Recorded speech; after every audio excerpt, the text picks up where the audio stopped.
Presiden Joko Widodo angkat bicara soal pemanggilan Menkominfo Johnny G. Plate oleh Kejaksaan Agung. Menteri dari Partai Nasdem itu dipanggil Kejaksaan Agung terkait kasus dugaan korupsi, penyediaan infrastruktur menara telekomunikasi atau tower BTS 4G dan infrastruktur pendukung paket 1-5 melalui Badan Aksesibilitas Telekomunikasi dan Informatika tahun 2020-2022. Jokowi meminta semua pihak menghormati proses hukum yang ada. Ya, kita semua harus menghormati proses hukum. Semuanya harus menghormati proses hukum.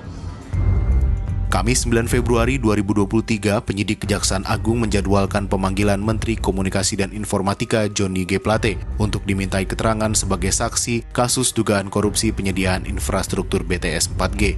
Namun Johnny G. Plate tak memenuhi panggilan tersebut karena mendampingi Presiden Joko Widodo menghadiri peringatan Hari Pers Nasional di Medan, Sumatera Utara. Ketidakhadiran Johnny G. Plate dalam pemeriksaan pun telah dikonfirmasi pihak Kejagung. Kejagung menyebut Johnny telah mengirimkan surat terkait alasan ketidakhadirannya dalam pemeriksaan sebagai saksi di Kejagung hari ini.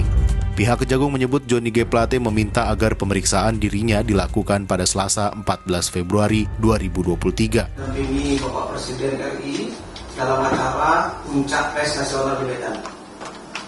Yang kedua, mewakili pemerintah dalam rapat kerja dengan Komisi 1 DPR RI yang diagendakan penjelasan pemerintah terhadap rancangan undang-undang tentang perubahan kedua Undang-Undang 11 2008 tentang informasi dan transaksi elektronik dijadwalkan pada hari Senin tanggal 13 Februari 2023 pukul 13.00. Artinya, beliau juga menyampaikan bahwa akan hadir dan sanggup hadir pada Selasa 4 Februari 2023. Kasus dugaan korupsi menara BTS ini dimulai penyelidikannya oleh Kejagung pada Agustus 2022. Saat itu Kejagung menerima adanya laporan mengenai dugaan tindak pidana dalam proyek BTS 4G.